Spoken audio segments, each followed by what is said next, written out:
18 years ago, a child was born and given the name Lana Hart.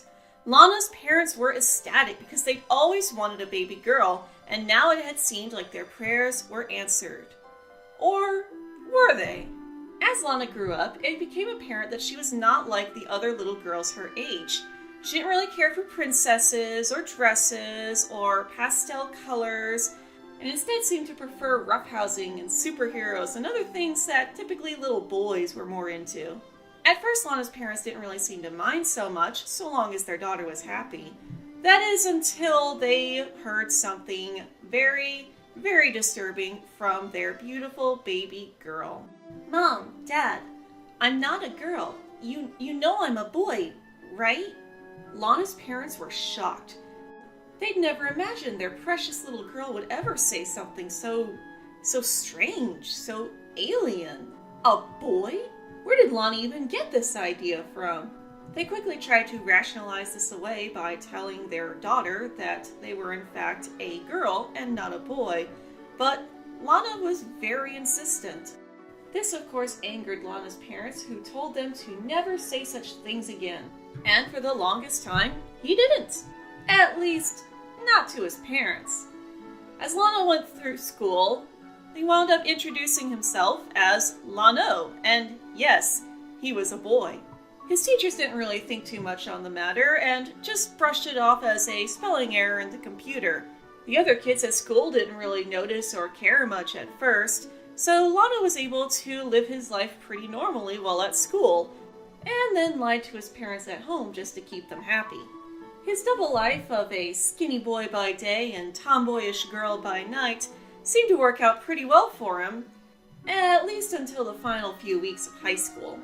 Lana had been called into the guidance counselor to discuss what he would be doing after high school, whether or not he would enter directly into the workforce or go to college, and what for. Lana told his counselor about how much he had always wanted to be a writer and how he was always scribbling things in his notebook.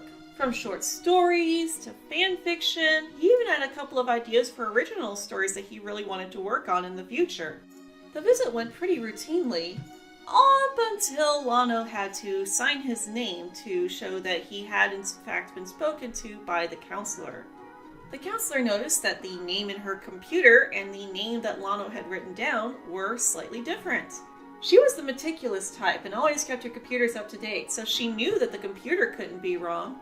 Curiously, she of course asked Lana for a bit of an explanation, to which he pretty much just explained to her that he was in fact trans. He'd explained this to several people beforehand, so he was no stranger to the situation. Unfortunately, the guidance counselor did not take it as well as his classmates and teachers had. She of course insisted that this was all in his head and that if he was born a girl, then therefore he must be a girl. Lano tried to argue with her, but she would have none of it, and he wound up leaving her office in tears over the whole situation. Things unfortunately did not get better as he got home. "We just got off the phone with your guidance counselor," his mother said as he walked through the door. "What's this about you telling people that you're a boy?" Lana was shook. His parents were the last people he wanted to find out. He knew how important it was to them that he be a girl, and he'd managed to keep up this facade for pretty much his entire life. Unfortunately, the emotions from earlier were a bit too much for him to handle, and he started shouting right back at them about how he was a boy, and that the daughter they thought they knew never even existed. Sadly, this did not go over well with his parents. They tried to talk him out of it. They tried to tell him that this wasn't funny, that, oh, it's all in his head, and Lano had certainly heard it before. Unfortunately, his parents never gave in and tried to understand him, and on his 18th birthday, right after graduation, they wound up kicking him out, with nothing but a couple of simoleons and the clothes on his back. Lana was devastated. He knew that his parents really wanted to hold on to him being a girl, but he never expected them to just kick him out like this. Where was he going to live? What was he going to eat? He was now homeless, broke, and alone.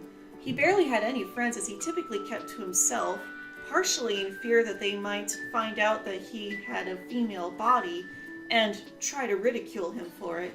And the few friends that he did have were off on their own things. They were going to college. They were getting ready for their own jobs. They were moving out of town. Lana had nobody to turn to. And unfortunately, this is where our story begins.